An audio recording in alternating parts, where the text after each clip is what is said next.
Et je vais juste commencer mon intervention par la présentation de 3 petits cartons jaunes pour juste expliquer quelques concepts et après, je pourrai faire un petit speech là-dessus. Donc, je vais partager mon écran.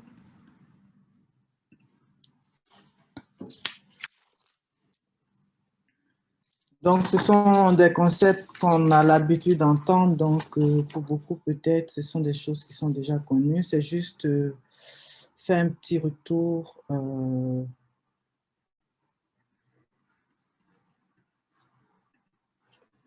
Attendez.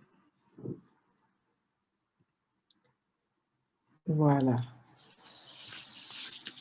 Donc, je commence par la race. La race, qu'est-ce que c'est?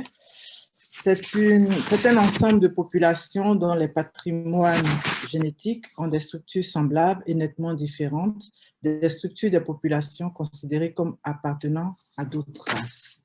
Donc, la race concerne normalement les caractères biologiques et donc renvoie à l'espèce. Donc, au lieu de parler de race, de dire qu'il y a plusieurs races, nous, au MRAX, on dit plutôt la prétendue race, parce que chez nous, on considère qu'il n'y a qu'une seule race humaine et pas de race noire, pas de race jaune, pas de race blanche.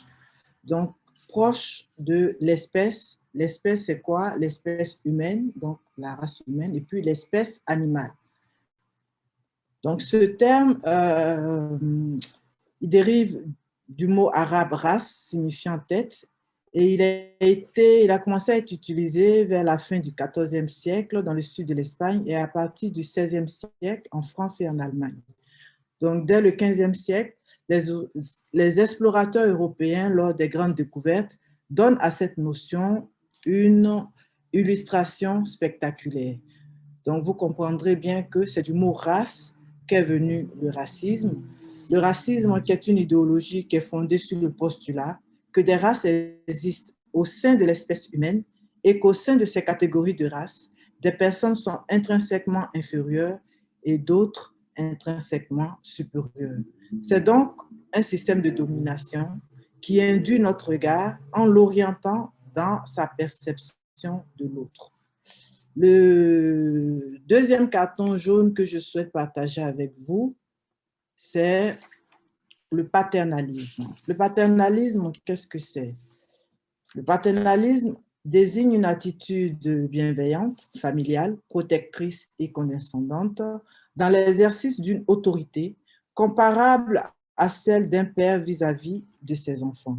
Donc, il vient du mot latin pater, qui signifie père, et donc qui trouve son fondement dans la conception patriarcale des rapports. Donc, en général, un rapport patriarcal ou un rapport imbibé de paternalisme est une dépendance, donc fait le lien entre une dépendance et une subordination par le biais de valeurs affectives. Donc, en contrepartie, une personne qui exerce du paternalisme ou qui est dans dans une posture patriarcale, demande en contrepartie respect et obéissance à la personne sur qui il exerce ce paternalisme-là.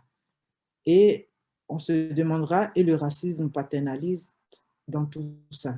Eh bien, la colonisation, si on se rappelle bien, pour légitimer cette période coloniale, que ce soit la colonisation belge au Congo, la colonisation française dans plusieurs pays comme la Côte d'Ivoire et autres, eh bien, pour légitimer cette période, le colonisateur a qualifié ces actes d'œuvres dites civilisatrices. Donc ici, le paternalisme, c'est quoi? C'est le fait de dire qu'on va civiliser les sauvages et donc on va leur apporter la civilisation parce qu'ils sont moins éduqués, parce qu'ils seraient moins éduqués, qui seraient des sauvages à qui on apporte quelque chose. Et donc, en contrepartie, qu'est-ce que le colon il demande? Il demande respect et obéissance. Le troisième terme, c'est le terme allié. qui est important aujourd'hui dans la lutte que nous menons contre le racisme, c'est quoi un allié? Un allié, c'est une personne qui ne subit pas l'oppression, mais qui va s'associer aux personnes qui en sont victimes pour combattre ensemble ce système-là. Il recouvre différents domaines de lutte de militance, dont le racisme, le sexisme, l'homophobie, la transphobie ou autres. Il y en a tellement que je ne peux pas tout citer. Donc, un allié en général, c'est quelqu'un qui a des privilèges et donc l'allié, il prend conscience de sa position. Il doit prendre conscience de sa position et apprendre à se taire. Apprendre à se taire, c'est quoi? Ce n'est pas tu regardes, tu es conscient de ta position de privilégié et puis tu la fermes. Apprendre à se taire, mais c'est donner la place aux premiers concernés, c'est donner la place aux victimes. Donc, un allié, c'est celui qui accompagne dans une lutte, qui sait se remettre en question, réfléchit sur un certain nombre de problématiques qui entourent, qu'il vit dans son espace. Ça ne suffit pas d'être allié, parce que être allié, c'est simplement prendre conscience de sa position et apprendre à se taire, accompagner simplement dans une lutte, ça ne suffit pas. Il faut être complice. Être complice, c'est se mettre en danger. Se mettre en danger, c'est ce que beaucoup d'entre nous sont en train de faire ici, c'est de sortir de sa zone de confort, c'est de prendre part à des débats comme nous le faisons actuellement, et c'est remettre ses privilèges en question. Voilà un peu les trois cartes jaunes que je souhaitais partager avec vous avant. Il n'y a pas de souci, c'est peut-être la traduction qui se fait entendre. Ah non, Ah, c'est Dido qui est là, oui, qui a du ok. courant. Donc, ce que je voudrais rajouter, c'est qu'aujourd'hui, le MRAX vit un moment important dans son histoire. Donc, notre organisation vient d'élire à la tête de son CA 3 coprésidents pour la première fois de son histoire. Donc, nous avons Julie Ben Lacal, Vincent Lurquin et Maximin Emmagnat, qui sont la représentation de la diversité que le MRAX veut incarner. Donc déjà en 2018, le MRAX m'a porté à la tête de la direction, moi qui suis une femme noire immigrée. Je sais que dans certains milieux, ça fait couler beaucoup d'encre, mais voilà, ces faits montrent que le MRAX a compris aujourd'hui une certaine remise en question et d'introspection pour être constructif et riche en termes de travail interne quant aux missions qui sont les nôtres, c'est-à-dire intégrer à tous les niveaux de pouvoir un public diversifié et multiple, tant dans ses instances dirigeantes que dans l'équipe de permanents. Aujourd'hui, au sein du MRAX, on a des personnes d'origine asiatique, notre chargé de communication, par exemple, est d'origine asiatique. On a des personnes d'origine européenne, on a des personnes d'origine africaine. Donc, on essaie nous-mêmes en interne de montrer, de lutter à notre façon, déjà en interne, au sein de notre équipe, contre ces discriminations et ce racisme qui n'arrêtent pas de gangréner notre société. Donc, sur le plan externe, en outre, le combat du MRAX n'aura été autant d'actualité. Donc, la multiplication d'actes racistes au quotidien, mais surtout le succès des formations d'extrême droite qu'on a constaté aux dernières élections dans notre société, nous demande de redoubler d'efforts et de vigilance. Cette vague d'extrême droite et ce racisme structurel qui empêche une frange de nos populations de pouvoir se loger dignement, de pouvoir se soigner convenablement, de trouver un travail décent, pour ne citer que cela, doivent sans cesse être combattus. Et c'est ensemble que ce combat-là, il doit se faire. Autant pour la régularisation des personnes sans papier et la construction d'une cohésion sociale agissante et inclusive. Ça, c'est très important. Le caractère raciste des propos et actes dont ne doit pas nous empêcher de nous mobiliser comme nous le faisons aujourd'hui. Malgré la situation sanitaire, nous sommes là aujourd'hui pour parler du racisme, pour nous dire comment est-ce qu'ensemble, on peut lutter contre ce phénomène-là.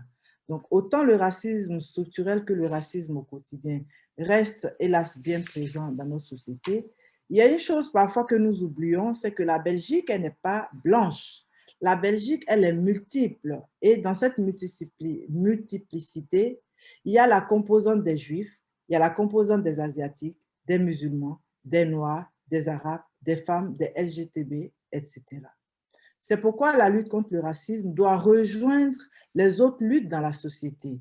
La lutte contre la discrimination de genre, la lutte contre le sexisme, la lutte pour la régularisation des personnes sans papier, la lutte des travailleurs de santé pour un travail digne, parce qu'on voit aujourd'hui les personnes qui sont maltraitées dans leur domaine professionnel, ce sont les personnes qui travaillent dans le domaine de la santé avec la situation sanitaire que nous vivons, pour lutter tous ensemble contre le système qui nous exploite et qui nous discrimine tous les jours.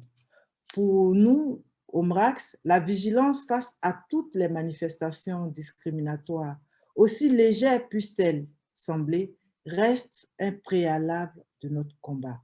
Ensemble, nous devons nous unir afin de multiplier les initiatives vers les domaines de vie courante qui recèlent des pratiques discriminatoires telles que l'accès à l'emploi, les discriminations sur le lieu de travail, l'accès au titre de séjour, l'accès au logement et de manière générale, toutes les fournitures de services publics touchant le grand public, administration, dancing, sport, etc.